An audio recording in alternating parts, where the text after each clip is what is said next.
Millionaires Instant Bride, Part 7.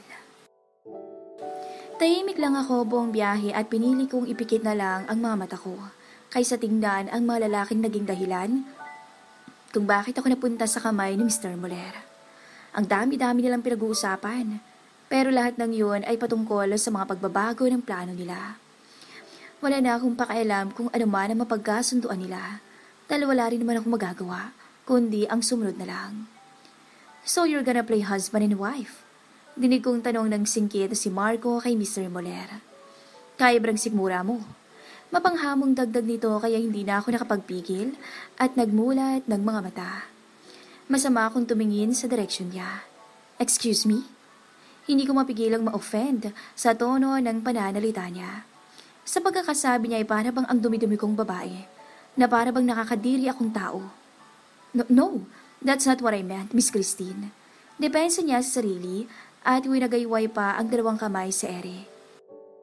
You see, Uriel Bonmolier ha... Marco! Hindi natapos ni Marco ang dapat sana'y sasabihin niya nang putulin siya ng madiing boses ni Mr. Muller. You're being talkative again, dagdag dito. So hanggang kailan kayo magpapanggap? Tanong naman ni Noah. Hanggang ngayon ay hindi pa rin ako makapaniwala na siya ang Noah na nakikita ko sa magazines at internet. Ang Noah na isang sikat at international supermodel. I don't think you can keep acting without Lolo Henry noticing it. You know how keen his eyes are. Lolo will probably stay here for a week or two, sagot naman ni Mr. Muller. During those times, I'll find some ways to avoid him. Anya sabay tingin sa akin. I can't let this plan get ruined. Especially when I am this close to getting what I want. Napayuko ako dahil alam ko kung ano ang gusto niyang sabihin sa akin. Dahil alam ko na kung anong naghihintay sa akin kapag ako ang naging dahilan ng pagpalpak ng plano niya. Kung hindi lang sana kayo pumalpak, we won't have troubles planning our next step right now. Muling sabi niya sabay marahang nailing. We had to go back to square one because of your stupid mistake. Napabuga na lang siya ng hangin sabay tingin sa akin. We'll have to talk later. Okay po. Sagot ko na lang at binaling ang atensyon sa labas para tingnan ng city lights at ang dinadaanan namin. Hindi ko tuloy mapigilang maisip ang pamilya ko. Hindi pa ako nakakapag-update sa kanila simula kaninang umaga. Panigurado kong nag-aalala na sila sa akin. Huminga ako ng malalim bago marap kay Mr. Muller. Sir, pwede ko bang kunin yung cellphone ko? Kayo po ang huling may hawak nun eh. Magalang kong saad sa kanya at agad na yumuko bago pa man niya salubungin ang mga mata ko. Phone? Tanong nito. Oh, you mean the trash? I laugh it in. Hindi yun basura. Mabilis kong sambit sa kanya. Hindi ko mapigilang maikuyom ang kamay ko dahil naiinsulto ako sa sinabi niya. Para sa akin hindi yun basura. Ulit ko bago siya tiningnan sa kanyang mga mata. That was a gift from my parents. Dugot pawis ang inalay nila, mabili lang yun. Kaya hindi ko matatanggap ang pagtawag mo ron ng basura. Hindi ko napigilan ang pagtaas ng boses ko. Kanina ko pa kinikim-kim ang galit ko dahil natatakot ako sa kanya.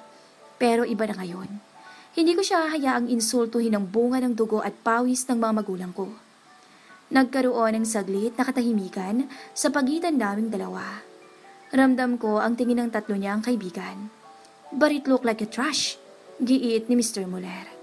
You even used a rubber band just to put them together.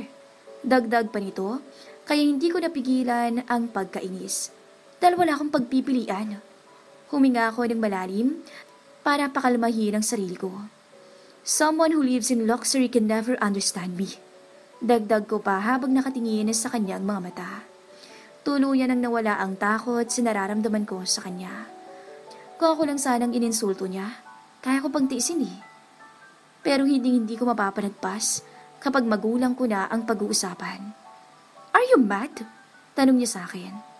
Yes, mabilis kong sagot. Never insult me again, Mr. Muller. Kahit yun na lang ang gawin mo para sa akin. Dagdag ko pa bago tinignan ng tatlo niyang kaibigan. Pati kayo. You didn't even apologize for what you did to me. The least you can do is to respect me as a person. Matapos kong sabihin ang lahat ng yun, ay wala nang sumubok na magsalita. Pero kahit na ganoon, ay pansin ko pa rin ang mga tinginan nila. Marahil ay nagsesenyasan sila pero wala na akong pakialam. Minabuti ko na lang na ibaling ang atensyon ko sa labas at pakalmahin din ang sarili ko. Matapos ang ilang minuto ay unti-unti nang tumigil ang sasakyan. Nang tumingin ako sa labas ay nakita ko ang isang napakalaking gate na unti-unting pumubukas. Doon ko rin nakita ang itsura ng bahay ni Mr. Muller. Yun na yata ang pinakamalaki at pinakamagandang bahay na nakita ko sa tanang buhay ko. Sa sobrang laki ay tingin ko ay maliligaw ako kapag sinubukan kong suyuri ng kabuuan nito. "Can we sleep over your house?" Tanong sa kanya ni Marco. "Wala ba kayong bahay?" Pabalang nasagot ni Mr. Muller bago binuksan ang pinto. "I'll just send them home." Utos siya sa driver bago siya tuluyang bumaba. Agad na rin akong sumunod sa kanya dahil wala rin naman akong ibang gagawin. Pagkababa ko, ay agad niyang sinara ang pinto ng sasakyan kasabay ng pag-utos sa driver na umalis na. Pagkatapos ay muli siyang naglakad at sumunod na lang din ako. Hindi ko mapigilang malula sa laki at lawak ng buong bahay ni Mr. Muller. Kung dati ay nakakakita lang ako ng may ilaw na fountain sa plaza, ngayon ay nasa gitna mismo ng bakuran niya at pinapalibutan ng mga bulaklak. Agaw pansin ang hubad na statwa na may dalang jar kung saan umaagos ang tubig. "You can use the room earlier." Sambit niya nang huminto kami sa tapat ng malaking pintuan niya. "Do you know where it is?" Tanong niya sabay lingon sa akin. Bahagyang nakakunot ang noo niya habang pinagmamasdan ako. "Are you listening?" "Yes, sir." Sagot ko sa kanya bago yumuko para maiwasan ang nakakatakot niyang tingin. "Okay, follow me." Istrikto niyang sambit bago tuluyang pumasok sa loob ng bahay. Sumunod ako sa kanya at muling nalula kung gaano kataas ang kisame. May dalawang malalaking hagdan din na pinatungan ng red carpet. At sa gitna ng dalawang hagdan ay naroon nakasabit ang malaking chandelier na puno ng crystals at iba pang bato. Mas naging elegante rin itong tingnan dahil sa ginintoang liwanag nito. "I said follow me." Napapidlag ako nang bigla siyang magtaas ng boses. Nang tingnan ko kung nasaan siya, ay nasa gitna na siya ng hagdan at halos magtagpo na ang makakapal nitong kilay habang nakatingin sa akin. Mabilis akong sumunod sa kanya at namura ko na lang ang sarili ko sa aking isipan dahil paniguradong iniisip na niya ngayon na ignorante ako. Na siya namang totoo. "Your room is in the end of this hallway." Sambit niya nang makakyat kami sa second floor ng bahay niya. "Again, at the end. You can also check your phone there. As I can remember, I put it on the bedside table." Dagdag niya bago itinuro ang kabilang hallway. "And my room is in that hallway, the first room." "Okay po, sir." Sambit ko at mang-aalis sana nang may maalala ko. Sir, hindi ko napigilang mautal dahil naiisip ko na baka nainis na siya sa akin dahil sa dami kong sinasabi. "What?" Walang emosyon niyang tugon. Ramdam ko ang lamig sa salitang binitawan niya.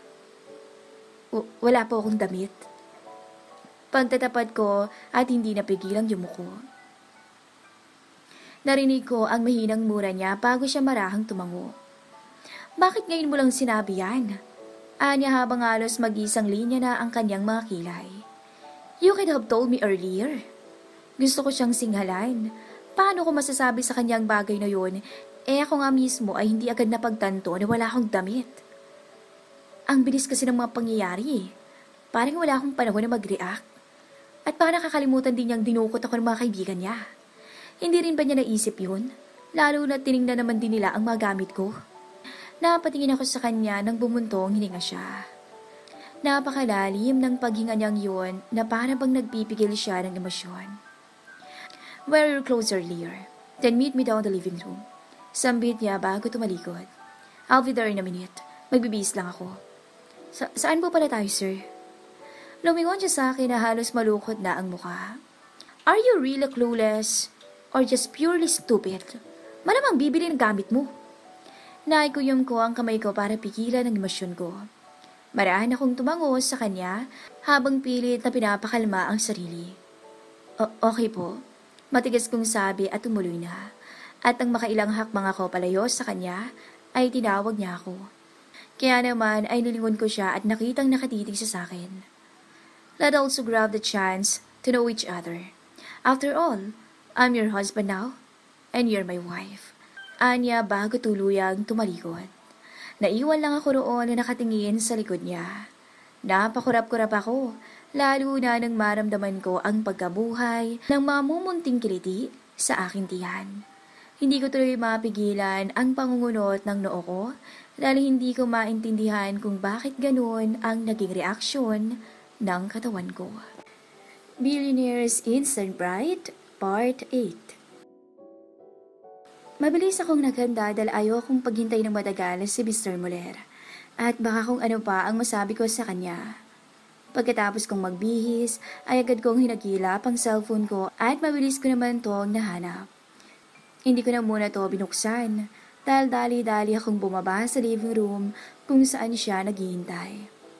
Pagkababa ko ay naroon na siya at prenteng nakaupo sa leather na sofa. Maayos na nakasuklay paitaas ang kanyang buhok at mukhang hindi na to nagpalit pa ng damit. Hinubad lang nito ang tuxedo niya at itinara ang puting long sleeve na halos yakapin ang kanyang maskuladong katawan. Nakatupi ang sleeves nito hanggang sa may siko niya at nakabukas naman ang unang 2 butones, dahilan para sumilip ang kanyang matikas na dibdib. Hindi ko may tatanggi ang angking kagapuhan niya. Yung tipong mapapalingon ka talaga. Agaw pansin din ang angking puti at kinis ng kutis niya. Finally, anya nang makita ako sabay tayo. Let's go.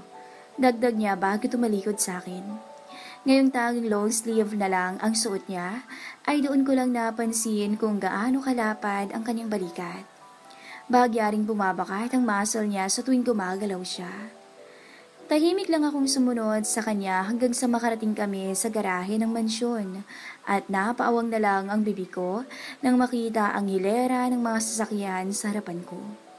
Hindi ko man alam kung anong klase ng mga sasakyan ang naroon, ay alam kong mamahalin to.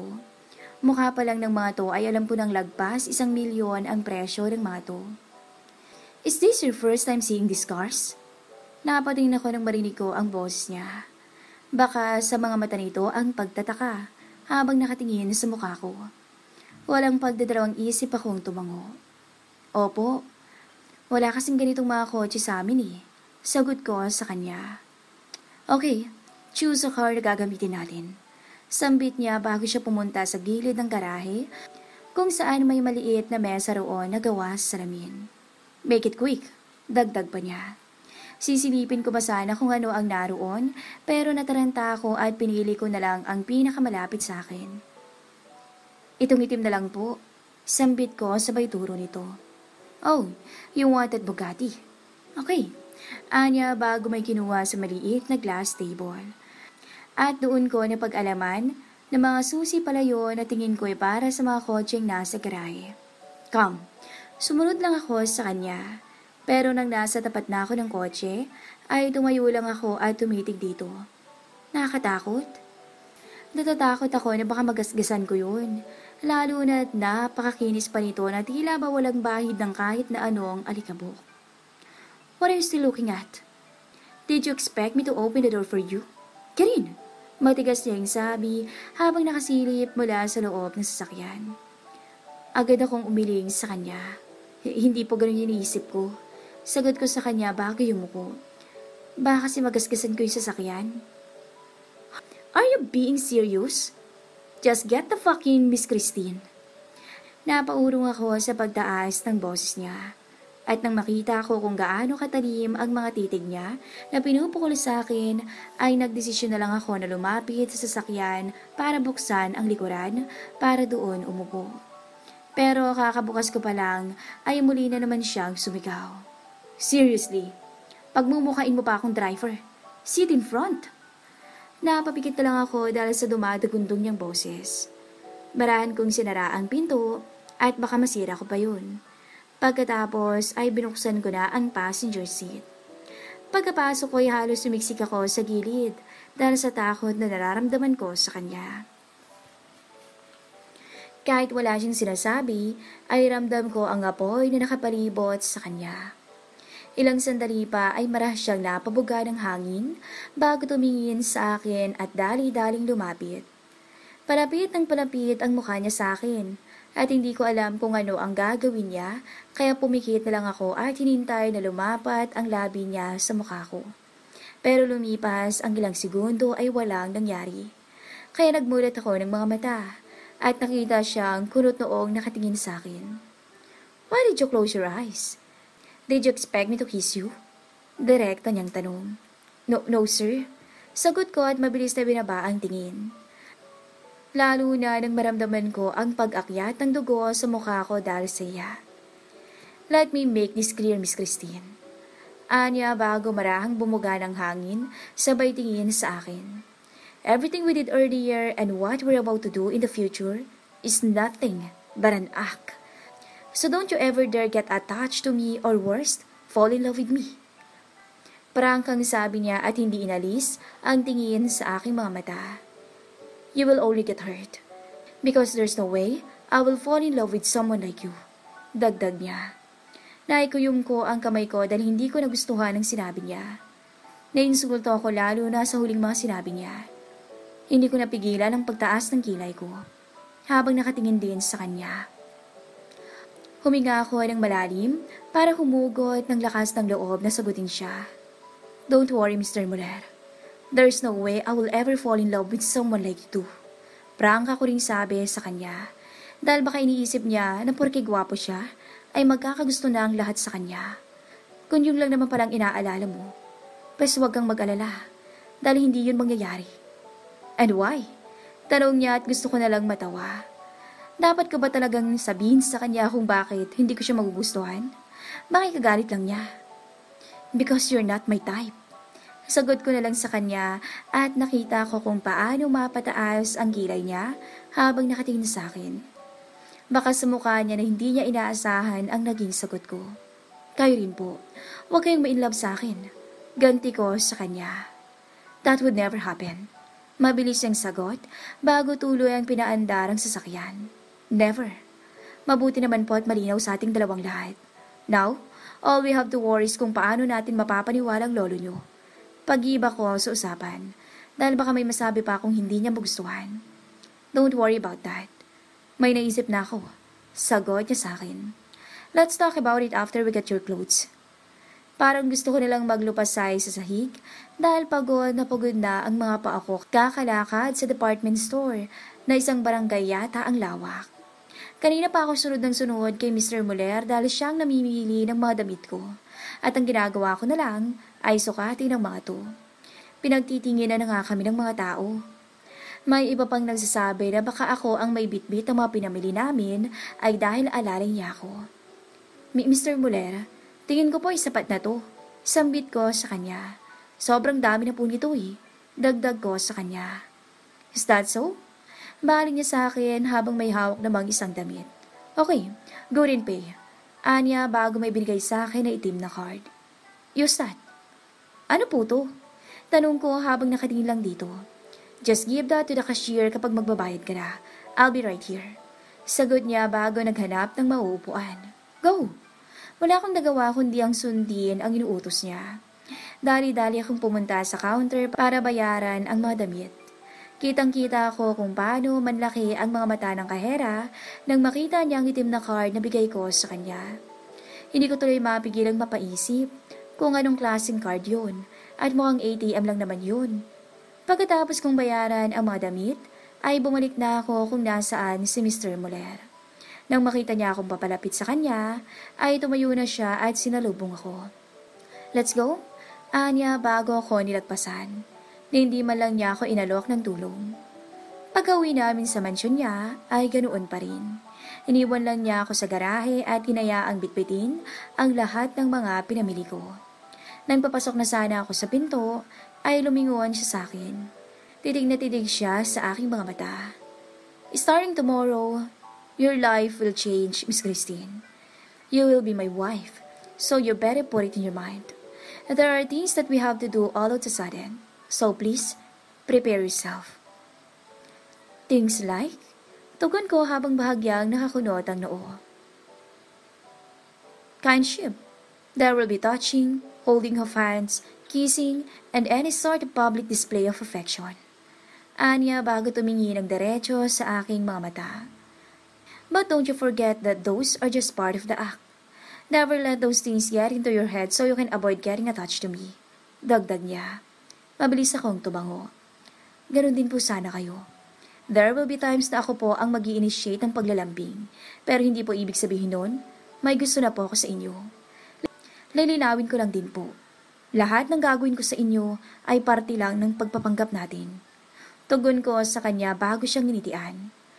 Sana ho ay hindi rin kayo ma-attach sa akin. Don't you ever fall in love with me, Mr. Muller. Kita ko sa mukha niya na tila nayabangan siya sa sinabi ko. Umarko pa ang isang kilay niya bago tumalikod at binuksan ang pinto. That's one of the things that will never happen, Miss Christine. Never. Mariin niyang pagkakasabi bago tuluyang pumasok sa pintuan.